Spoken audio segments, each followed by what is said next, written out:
10th class English paper 1 part B. Question number 16. Question number 16. It is editing the passages. ఇది 4 4 into half marks 2 marks. అంటే ఇక్కడ edit the following passages correcting the underlined parts. Here a small passage is given. By understanding the passage, some words are also underlined. You have to edit the words, underlined words. Whether the word is correct or not, you have to identify. For this, you have to understand the whole passage. మొత్తం passage అంతా ఒకసారి మనం చదివి అర్థం చేసుకుని ఈ underline చేసినటువంటి పదాలు ఆ ప్యాసేజ్కి అర్థవంతమైనటువంటి మీనింగ్ ఇస్తున్నాయా లేవా మనం గమనించి వాటిని ఎడిట్ చేయాల్సి ఉంటుంది. అంటే ఎడిటింగ్ అంటే ఏంటి? ఫర్ ఎగ్జాంపుల్ ఒక వీడియో ఎడిటింగ్ చేసామనుకోండి, అందులో అవసరమైనటువంటి పార్ట్స్ని ఉంచుకొని అనవసర పార్ట్స్ని తీసేస్తుంటాం, అది వీడియో ఎడిటింగ్. అలాగే ఇక్కడ ప్యాసేజ్ ఎడిటింగ్ అంటే ఒక చిన్న ప్యాసేజ్ ఇస్తారు, ఆ ప్యాసేజ్లో ఈ అండర్లైన్ చేసిన పదాలు గ్రామటికల్గా రాంగ్ ఉండవచ్చు. ఆ రాంగ్ ఉన్నటువంటి ఆ గ్రామటికల్ పదాలని కొంచెం మార్పు చేసి ఇలా ఉంటే సరైన ప్యాసేజ్ అవుతుంది అని ఎడిట్ చేయాల్సి ఉంటుంది. దీన్ని ఎడిటింగ్ ద ప్యాసేజ్ అంటారు. ఇవి 4 అండర్లైన్ వర్డ్స్ ఇస్తారు. 4 into అర mark, 4 into half mark, that 2 marks. So ఇందులో మనం ఎడిటింగ్ ప్యాసేజ్లో 2 మార్క్స్ ఈజీగా మనం గెయిన్ చేసుకోవచ్చు. ఎప్పుడంటే మనకి ఈ గ్రామర్ పరంగా మంచి గ్రిప్ మనం సంపాదించినట్లయితే ఈ ఎడిటింగ్ ప్యాసేజ్ చాలా ఈజీగా మనం మార్క్స్ గెయిన్ చేసుకోవచ్చు. చూడండి, బిఫోర్ గోయింగ్ మనం ఒకసారి ఈ ప్యాసేజ్ అంతా ఒకసారి చదవండి. ఎప్పుడైనా సరే ఎడిటింగ్ ప్యాసేజ్ చేసేటప్పుడు తప్పనిసరిగా 2 times ప్యాసేజ్ చదవాలి. ఫస్ట్సారి మొత్తం ప్యాసేజ్ చదివి రెండోసారి ప్యాసేజ్ని అర్థం చేసుకుని అందులో ఎలాంటి టెన్స్లు వాడారు, ఏ పదాలకి అండర్లైన్ చేశారు ఇవి గమనించుకుని మనం కంగారు పడకుండా చక్కగా ఈ ఎడిటింగ్ చేసినట్లయితే మనకు 2 మార్క్స్ ఈజీగా మనం గెయిన్ చేయొచ్చు. చూడండి, ఒకసారి ప్యాసేజ్ చదువుదాం.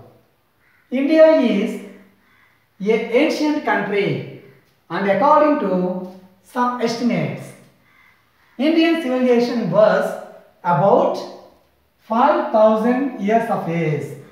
Therefore, it is natural that its society will also be very old and complex. Throughout its long period of history, Indian has witnessed and received several waves of immigrants such as Aryans, Muslims, etc. These people brought with themselves their own ethnic varieties and culture. This is a small passage. Okay, మనం first sentence చూడండి.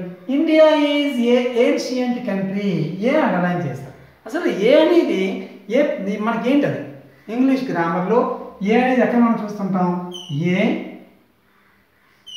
An, ఇవి రెండు కూడా indefinite articles అంటారు. వీటిని indefinite articles.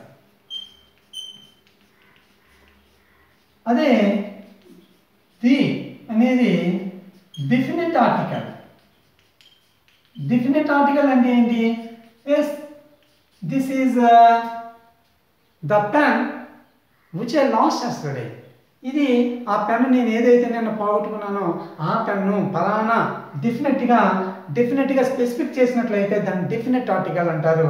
Indefinite, this is a pen, ఒక pen, ఏమో a pen ఎవరిది డెఫినెట్గా పలానా వ్యక్తిదని మనకు తెలియదు కాబట్టి ఇండిఫినెట్గా తెలుసు. ఇది ఏ, యాన్ అనేవి ఇండిఫినెట్ ఆర్టికల్స్.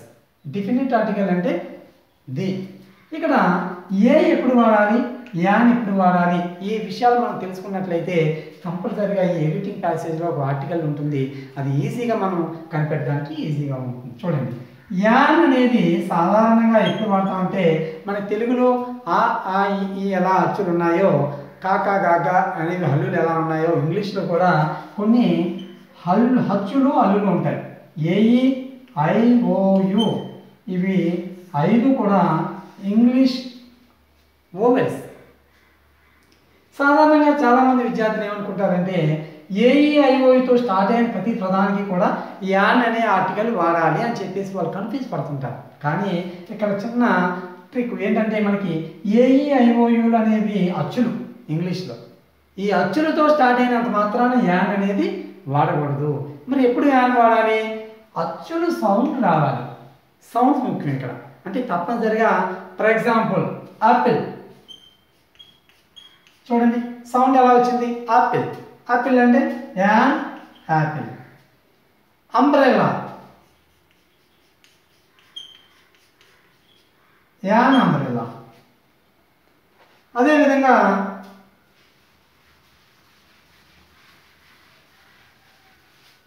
An umbrella. ఇంకా HOUR అవర్. హవర్ అంటలేదు అక్కడ. ఎలా పలుకుతున్నాం? అవర్.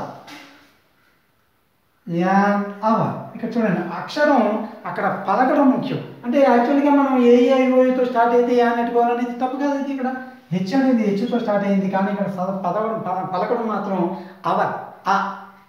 An hour. యాన్ ఇక్కడ ఎలా పలుకుతున్నాం పదం? అవర్. యాన్ అవర్ అంటే అచ్చులు సౌండ్ వచ్చినప్పుడు పలికేటప్పుడు ఏ పదమైనా సరే అచ్చులు సౌండ్ ఓవెల్ సౌండ్ వచ్చినట్లయితే which words that gives vowel sounds we should use the indefinite article that is yan. Yan hour. జనరల్గా మనం వాడే పదంలో కూడా చూడండి, హాఫ్ అన్ అవర్లో వస్తాను. Half an hour. Half an hour అనే పదం ఒక పదం అనుకుంటున్నాం కన్ఫ్యూజ్లో. మనం ఏంటంటే half an hour. Hour hour అనేది ఇక్కడ ఓవెల్ సౌండ్ ఇస్తుంది కాబట్టి we should use the indefinite article yan. అదేవిధంగా చూడండి, umbrella already discuss. Umbrella. An. Infant. ఇక్కడ ఐ అనేది ఏ సౌండ్ ఇస్తుంది? Vowel sound. Infant. An infant. An upon. An orange. అంటే ఇక్కడ ఓవెల్ సౌండ్ వచ్చినట్లయితే తప్పనిసరిగా we should use the indefinite article yan. ఇక్కడ చూడండి, ఇచ్చిన మనం ఈ ప్యాసేజ్ చూద్దాం. India is ancient. యాన్షియంట్. ఇక్కడ ఏన్షియంట్ అనేది ఏ సౌండ్ ఇస్తుంది? ఇక్కడ పదం ఓవెల్ సౌండ్ ఇస్తుంది కాబట్టి it gives the vowel sound, so we should use the indefinite article that is yan. Yan ancient. India is yan ancient. This is the correct. You have to edit here. The a అనేది తీసేసి yan అనేది మనం ఇక్కడ ఉపయోగించాలి. Okay. Now మరి ఏ ఎప్పుడు వాడాలి? Consonant sounds వస్తున్నట్లయితే, హల్లులు సౌండ్ వస్తే అది ఏకవచనమైనట్లయితే తప్పనిసరిగా ఏకవచనమైనటువంటి సింగులర్ నౌన్స్ ముందు ఏ వాడతాం. అది the words that gives the consonant sounds. Consonants means హల్లులు. For example a king, a queen. These are all the consonant sounds. So మన కాన్సోనెంట్ సౌండ్స్ వచ్చినప్పుడు ఏ వాడుతుంటాం?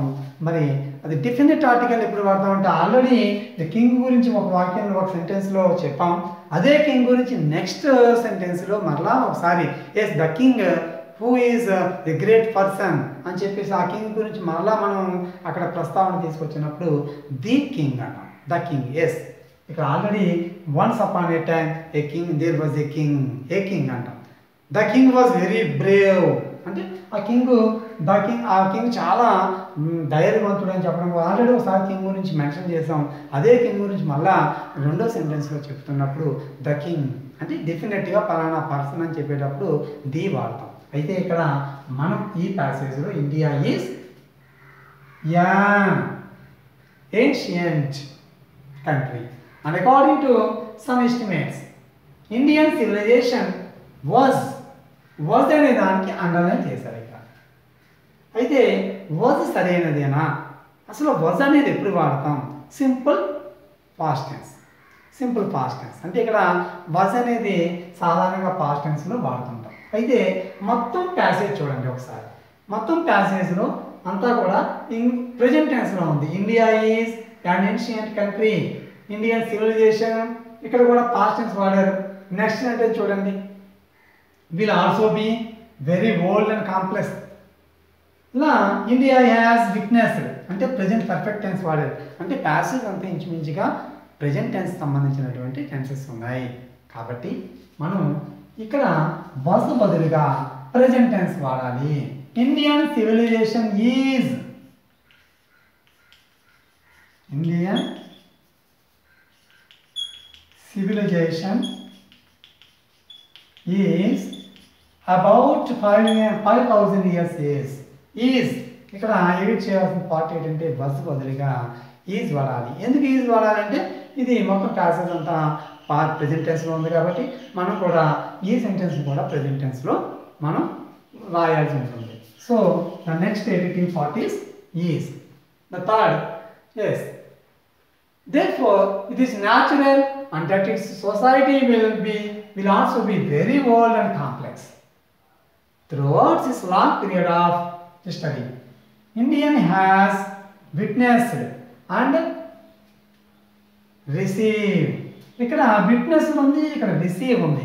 చూడండి, ఎప్పుడైనా సరే అసలు అండ్ అంటే ఏంటి? It's a conjunction. రెండు పదాలు కానీ రెండు సెంటెన్సులు కానీ మనం కలపడానికి ఎండ్ అనేది రెండు ఫ్రేజెస్ కానీ రెండు పదాలు కానీ లేదంటే రెండు సెంటెన్సులు కానీ కలపడానికి అండ్ అనేది వాడతాం. ఎప్పుడు కూడా అండ్ ఎప్పుడు వాడినా రెండు సెంటెన్సులు వాడితే ఈ పక్క సెంటెన్స్లో ఎలాంటి స్ట్రక్చర్ ఉందో అదే విధంగా ఈ పక్క రెండో పక్క సెంటెన్స్లో కూడా అదే స్ట్రక్చర్ ఉండాలి. ఇక పదాలు కూడా అంతే. ఇక్కడ అలాంటి పదం వాడితే ఇక్కడ కూడా అలాంటి స్ట్రక్చర్ ఉన్నటువంటి పదం వాడాలి. ఇక్కడ చూడండి, ఇక్కడ విట్నెస్డ్ అండ్ రిసీవ్డ్ ఇలా ఉండాలి. కానీ ఇక్కడ ఏముంది? విట్నెస్ అండ్ రిసీవ్ అని ఉంది. రిసీవ్ అనేది ఏమవుతుంది? ఇక్కడ బ్యాలెన్స్ అంటే అండ్ అనేది అండ్ కానీ ఆర్ కానీ ఇలాంటి పదాలు వాడుతున్నప్పుడు కంపల్సరీగా ఏ పక్కన సేమ్ బ్యాలెన్స్ అంటే ఒక సెంటెన్స్ ఒక స్ట్రక్చర్లో ఉన్న సెంటెన్స్ వాడితే అదే స్ట్రక్చర్ ఉన్నటువంటి సెంటెన్స్. ఒక పదం ఒక పాస్ట్ పార్టిసిపుల్లో ఉన్నట్లయితే మరలా రెండో పక్కన ఉన్న పదం కూడా పాస్ట్ పార్టిసిపుల్లో ఉండాలి. మన పాస్ట్ పార్టిసిపుల్ అంటే ఏంటి? ఫర్ ఎగ్జాంపుల్ ఫస్ట్ ఉన్నాను కొన్ని వర్క్ ఉంది, work it's a first form అంటే ప్రజెంట్ ఫామ్. ఇది పాస్ట్ ఫామ్ ఏంటి? దీనికి వర్క్కి వర్క్డ్. పాస్ట్ పార్టిసిపుల్ ఏంటి?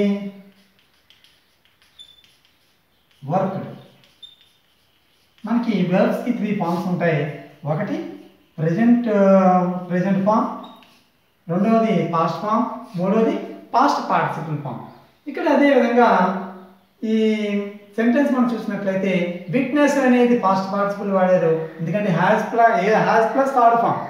ఇది ప్రెజెంట్ పర్ఫెక్ట్ టెన్స్లో has plus past participle form ఉంటుంది. కాబట్టి ఇక్కడ పాస్ట్ పార్టిసిపుల్ ఫామ్ అంటే ఇక్కడ కూడా పాస్ట్ పార్టిసిపుల్ ఫామే వాడాలి. కాబట్టి ఇక్కడ రిసీవ్డ్ వాడాలి. ఇక్కడ రిసీవ్ ఉంది. సో మనం ఎడిట్ చేయాల్సిన పార్ట్ ఏంటంటే received is the correct one. Received. ఇంకా నెక్స్ట్ చూడండి, received several waves of immigrants such as Aryans, Muslims etcetera. This people సాధారణంగా ఫ్లోరల్ పీపుల్ అనేది ఫ్లోరల్ నౌన్. ఫ్లోరల్ నౌన్ వాడేటప్పుడు దీస్ పీపుల్ అంటాం. These people are, these men are, these books are belongs to Ravi. అంటే ఇక్కడ these books, these pencils, these pens are belongs to mister Gopal. అంటే ఇవన్నీ కూడా these అనేవి వాడాలి. ఇక్కడ దిస్ పీపుల్ అన్నారు కాబట్టి దీస్ అనేది correct form. These people brought with themselves. ఎందుకంటే ఇక్కడ చూడండి, themselves their own ethnic varieties and culture. So these are the చూడండి a an, this is the correct one. An. B is. C, the C part, editing part is witnessed and received. B. These. Okay. These are the correct answers to the passage that was given.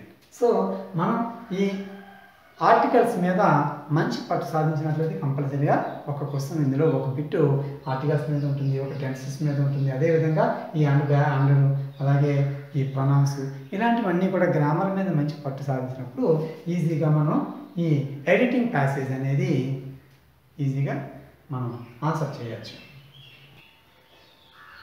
The next example for the question number 16 is edit the following passages correcting the underlined parts. Again, the another passage is there. You have to edit the passage. Mahatma Gandhi is a great freedom fighter. He freed India with the British rule in 1947. He was born on 2nd October 1869 at Porbandar. His full name was Mohandas Karamchand Gandhi. His father was Diwan at Rajkot. He went to England to study law. He came back but became barrister at Bombay. Barrister at Bombay. Okay. Here the 4 underlined words are there. Mahatma Gandhi is a great freedom fighter. Is, the word is underlined. So you have to edit the part which was underlined. Okay. అసలు మొత్తం passage ఒకసారి చూడండి. మొత్తం passage ఏ టెన్స్లో ఉంది. ఇది పూర్తిగా present tense future tense కలిపి ఉంటే అది ఓకే, లేదంటే పూర్తిగా ప్రెజెంట్ టెన్స్లో ఉన్నా తప్పలేదు. ఒక చోట పాస్ట్ టెన్స్ ఉంది, ఒక చోట ప్రెజెంట్ టెన్స్ అనేది ఉండదు. మొత్తం ప్యాసేజ్ ఉంటే పాస్ట్ టెన్స్లో ఉంటుంది, లేదంటే ప్రెజెంట్ అండ్ ఫ్యూచర్ టెన్స్లో కలిపి ఉంటుంది. కానీ ఇక్కడ Mahatma Gandhi is a great freedom fighter అన్నారు. మళ్ళీ చూడండి, ఈ ఫ్రీడ్ ఇండియా అన్నాడు. ఇక్కడ ఏంటి ఫ్రీడ్ ఇండియా అంటే subject plus past form, second form ఉంది ఇక్కడ ఫ్రీడ్. సో ఇది కూడా మనకి సింపుల్ పాస్ట్ టెన్స్లో ఉంది. ఇక హీ వాజ్ బోర్న్, ఇది కూడా పాస్ట్ టెన్సే. హిస్ ఫుల్ నేమ్ వాజ్, ఇది పాస్ట్ టెన్సే. He went to, he subject plus second form అంటే గో, వెంట్, గాన్. ఇలా సెకండ్ ఫామ్ ఉందంటే ఇది past tense. Subject plus second form వస్తున్నట్లయితే అది సింపుల్ పాస్ట్ టెన్స్ అంటారు. కాబట్టి ఇది పాస్ట్ టెన్స్లో ఉంది. హీ కేమ్, కేమ్ చూడండి, come, came, come. These are the first one is present form and second one is past form and third one is past participle form. So ఇక్కడ came, he came అన్నాడు కాబట్టి subject plus second form simple past tense, ఇది కూడా past tense లో ఉంది. So మొత్తం passage అంతా past tense లో ఉంది. ఫస్ట్ సెంటెన్స్ మాత్రం Mahatma Gandhi is a great freedom fighter. Is బదులుగా మనం ఏం చేయాలంటే ఈజ్ బదులుగా వాజ్ ఉండాలి. Mahatma Gandhi was a freedom fighter. Okay. He ఫ్రీడ్ India with the British rule in 1947. He ఫ్రీడ్ India with. ఇక్కడ విత్ అనేది ఏంటి? విత్ అనేది ప్రిపోజిషన్. ప్రిపోజిషన్ అంటే మన తెలుగులో మనం చూడండి విభక్తి ప్రత్యయాలు అంటాం. ఈ విభక్తి ప్రత్యయాలు అంటే నుండి, కిన్, కున్, లన్, యొక్క, గురించి, ఇవన్నీ కూడా విభక్తి ప్రత్యయాలు మన తెలుగులో వస్తాయి. అలాగే ఇంగ్లీష్లో కూడా ప్రిపోజిషన్స్ అంటే ప్రీపోజిషన్స్. ఇవి ఒక విత్, ఫ్రమ్, ఇన్, ఆఫ్, ఇవన్నీ కూడా ప్రిపోజిషన్స్. అయితే ఇక్కడ సరైన ప్రిపోజిషన్ వాడారా లేదా చూడండి. మీనింగ్ చూడండి. He ఫ్రీడ్ India from the British rule, ఇది ఉండాలి. For example, I brought this book from my uncle's house. From my uncle's house. చూడండి ఇక్కడ I brought this book but I brought this pen from my uncle's house. From ఎక్కడి నుంచి మనం పొందాం ఇది? Yes, my uncles house నుంచి తెచ్చుకున్నాను ఆ book లేదా పెన్.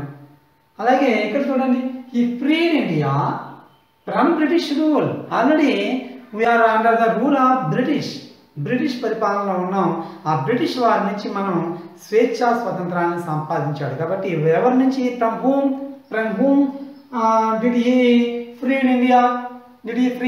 ఇండియాని ఎవరి నుంచి ఫ్రీ చేశాడంటే బ్రిటిష్ వారి నుండి ఫ్రీ చేశారు. కాబట్టి ఇక్కడ సరైన ప్రిపోజిషన్ ఏంటంటే from.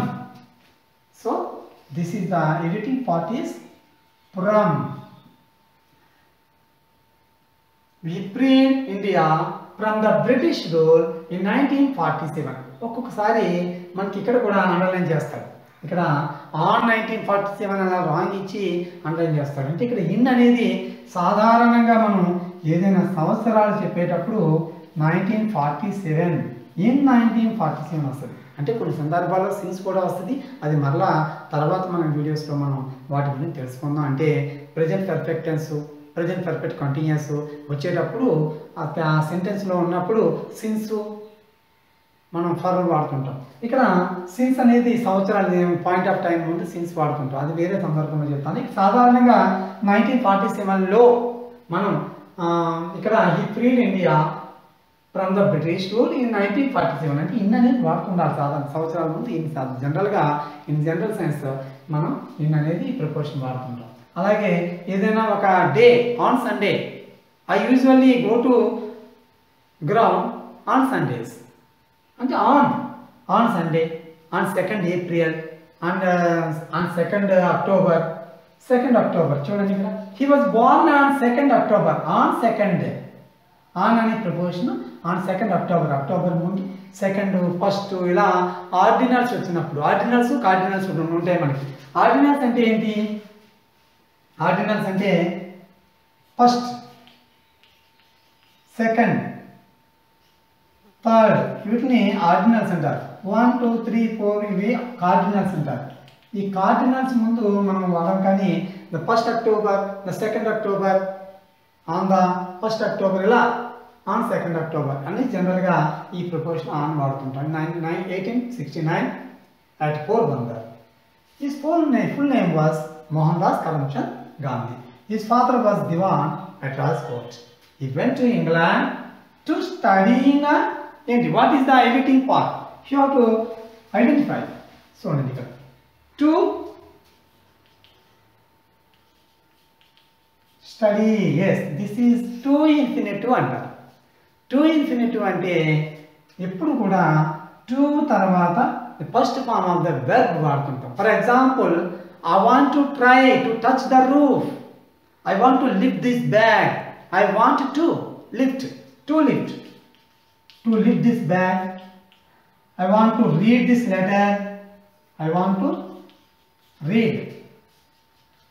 I want to read this letter. I want to read this letter. Suppose if your friend came to your house, then it is study time. It is your study time. So you request your friend, "Oh, my dear Ravi, don't disturb me. It is I want to study. నేను చదువుకోవాలనుకుంటున్నాను, please don't disturb me అంటాం. అంటే I want to study అంటే 2 plus first form of the verb. అంటే ఇక్కడ to study అన్నారు తప్ప studying అనకూడదు. స్టడీయింగ్ అనేది ఎప్పుడు వాడుతుంటాం అంటే జనరల్గా ఇది present perfect tense, present continuous టెన్స్లో కానీ, పాస్ట్ కంటిన్యూస్ టెన్స్లో కానీ, ఫ్యూచర్ కంటిన్యూస్ టెన్స్లో అంటే I am preparing, I am doing, I am running ఇలా ఆ రన్నింగ్ అలా వాడుతుంటాం తప్ప ఇక్కడ టు తర్వాత స్టడీయింగ్ అనేది వాడకూడదు. అంటే to study, to lift, I want to read this letter, to read, to drink ఇలా మనం 2 ప్లస్ ఇన్ఫినిటివ్ వాడాలి. కాబట్టి ఇక్కడ editing part is study is correct. He came back but became a barrister at Bombay. But అనేది చూడండి, ఇక్కడ కంజంక్షన్స్లో మనకి and ఉంటుంది, బట్ ఉంటుంది. అంటే ఇక్కడ బట్ అంటే ఏంటంటే నెగిటివ్ సెన్స్ వస్తుంది. కానీ అతడు he is a good boy but sometimes he is arrogant. అతను మంచివాడే, కానీ సమ్టైమ్స్ ఇతను యారోగెంట్గా ప్రవర్తిస్తుంటాడు. ఈ బిహేవియర్కి యారోగెంట్ అంటే ఇక్కడ బట్ అనేది వాడకూడదు. చూడండి, ఈ కేమ్ బ్యాక్, ఈ went to England to study law. He came back, మళ్ళీ వెనక్కి ఇండియాకి వస్తాడు. అండ్ అని వాడాలి ఇక్కడ, ఎందుకంటే అండ్ అనే ప్రిపోజిషన్. చూడండి, ఈ came back and became a barrister at Bombay. కానీ ఇక్కడ మీనింగ్ బట్ ఉంటే మీనింగ్ మారిపోతుంది. ఈ కేమ్ బ్యాక్ కానీ బికేమ్ ఏ, అతను వెనక్కి వచ్చాడు కానీ అతను బారిస్టర్ ముంబైలో అయ్యాడు, బారిస్టర్ అయ్యాడు అని చెప్పి చెప్పడం అది కరెక్ట్ సెంటెన్స్ కాదు. కాబట్టి this is the editing part and. Okay, so we have to determine the answers. The first one is A. Was is the correct answer. The second one is the from. And third editing part is C. Study, to study. And the next one is and. These are the editing parts. These are the correct answers. Okay. So మనం ఇక్కడ articles ఇచ్చాడా, అదే verbs ఇచ్చాడా, తప్పనిసరిగా ముందు passage అంతా ఒకసారి చదవండి. చదివిన తర్వాత అర్థం చేసుకోండి. అర్థం చేసుకున్న తర్వాత మొత్తం ప్యాసేజ్ ఏ టెన్స్లో ఉందో ఒకసారి చూడండి. అలాంటి సెంటెన్స్, అలాంటి గ్రామటికల్ పాయింట్ ఇచ్చినా ఇవ్వకపోయినా ఒకసారి ప్యాసేజ్ అంతా ఇందులో ఉంది. ముందు ఇమీడియట్గా ఎడిటింగ్ ప్యాసేజ్ చేసినప్పుడు ప్యాసేజ్ అంతా పాస్ట్ టెన్స్లో ఉందా, ప్రెజెంట్ టెన్స్లో ఉందా ముందు చూసుకోండి. ప్రెజెంట్ టెన్స్లో ఉంటే కనుక మొత్తం ప్రెజెంట్ టెన్స్లో ఉంచండి. ప్రెజెంట్ టెన్స్ లేదంటే ప్రెజెంట్ టెన్స్ ఫ్యూచర్ టెన్స్ కలిపి ఉంటాయి. పాస్ట్ టెన్స్ ఉంటే మొత్తం ప్యాసేజ్ అంతా పాస్ట్ టెన్స్లోనే ఉంటుంది. ఇక్కడ అంతా పాస్ట్ టెన్స్లో ఉంటే ఇక్కడ ప్రెజెంట్ టెన్స్లో ఇచ్చాడు కాబట్టి మనం సరైన ఆన్సర్ ఈ పాస్ట్ టెన్స్లో మార్చాల్సి ఉంటుంది. The next example for question number 16, editing the following phrases, correcting the underlined parts. Once there lived a blind boy in a small town. He carried always a lighted lamp in his hand whenever he went out in nights. On one dark night, he was going with his lighted lamp in his hand. A group of men was passing that way. They saw a blind man and made fun of him. This is the passage. Okay. Here the 4 underlined parts are there. Carried away, in nights, was A. Okay. Once there lived a blind man. Here first we have to understand the passage. After understanding the passage, what are the tenses used in this passage you have to determine. Okay. Once there lived a, there lived, once there lived. There lived means ఇక్కడ subject plus past form of the verb, second form, lived. So ఇక్కడ past tense ఉంది.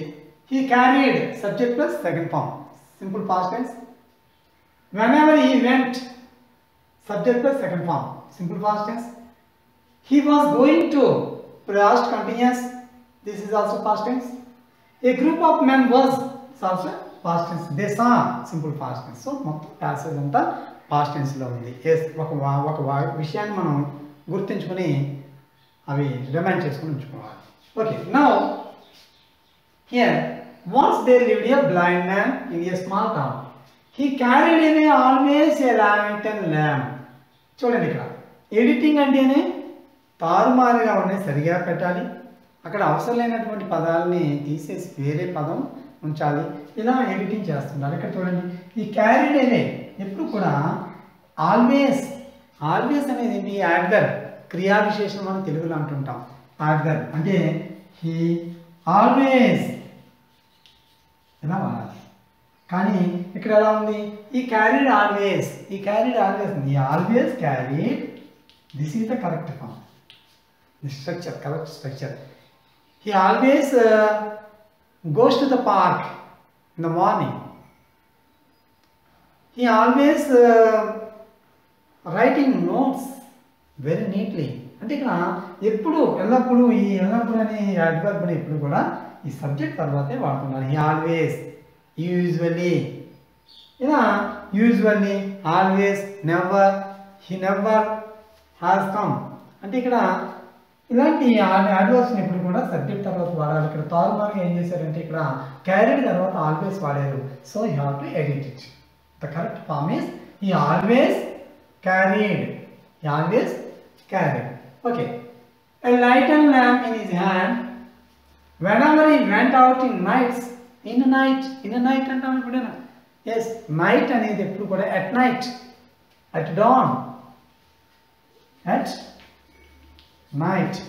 చూడండి, at అనే preposition ఇప్పుడు కూడా ఈ night ముందు at night. I usually sleep early. I usually sleep at nights. అంటే జనరల్గా ఇక్కడ at night అంటే ఏంటి, నైట్ ముందు ఎప్పుడు ఇన్ అనే ప్రిపోజిషన్ వాడకూడదు, at అనే ప్రిపోజిషన్ వాడాలి. On one dark night he was going with his lighted lamp in his hand.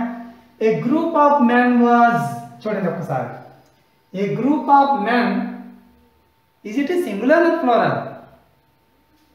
Man is singular, men is plural.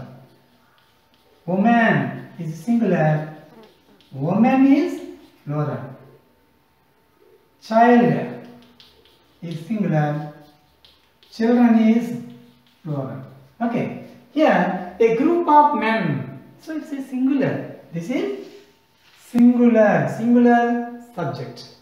Singular subject ki తప్పనిసరిగా singular ఏం వాడాలి, was వాడతామా, were వాడతామా? Yes, were passing. A group of men were passing that way. They saw a blind man. చూడండి ఇక్కడ a blind man, a blind. Already ఈ blind man sentence మన ప్యాసేజ్లో ముందు ఒకసారి mention చేస్తాం కాబట్టి అగైన్ ఏ బ్లైండ్ మ్యాన్ అనకూడదు. ఎందుకంటే ఆల్రెడీ డెఫినెట్గా పలానా బ్లైండ్ మ్యాన్ గురించి తెలుసు మనకి, ఆల్రెడీ ఏ బ్లైండ్ మ్యాన్ వాడాం కాబట్టి సేమ్ బ్లైండ్ మ్యాన్ మళ్ళా వచ్చినట్లయితే the blind man. So the correct the definite article ఇక్కడ వాడాలి, ద బ్లైండ్. ఎందుకు డెఫినెట్ ఆర్టికల్ వాడాలి ఇక్కడ? ఆల్రెడీ ఈ ప్యాసేజ్లో once there lived a blind man in a small town అంటే బ్లైండ్ మ్యాన్ గురించి మాట్లాడుతున్నాం. ఈ క్యారీడ్ చాలాసార్లు ఈ always carried lighted lamp whenever he went out in nights, at nights. On one dark night he was going with his lighted lamp in his hand. A group of men were passing that day. They saw the blind man. They saw, వాళ్ళు ఆ blind man చూస్తారు కాబట్టి the blind man అనేది definite article. అంటే మీరు ఒకటే జ్ఞాపకించుకోండి, ముందు already ప్యాసేజ్లో ఆ పర్సన్ గురించి మనం మెన్షన్ చేసినప్పుడు ఫస్ట్ సారి మెన్షన్ చేసినప్పుడు ఇండెఫినెట్ ఆర్టికల్ వాడాలి. A blind man, a book. అదే బుక్ గురించి మనం మాట్లాడుతున్నప్పుడు the book, the blind man, the pen. రెండోసారి మనం దాని గురించి మాట్లాడుతున్నప్పుడు the blind man. Okay, this is the correct answer sir.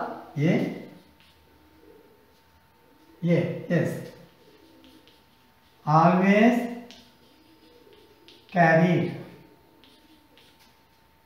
B, at night. C, a group of men were, because the subject is plural, so you have to use the plural verb, were passing, that way. D, and the last editing part is they saw the blind man. Already mention చేస్తాం కాబట్టి a blind man, ఇక్కడ రెండోసారి ఆ blind man మాట్లాడుతున్నప్పుడు the blind man అనేది మనం వాడుతున్నారు. Yes, they saw the blind man and made fun of him. This is the editing process.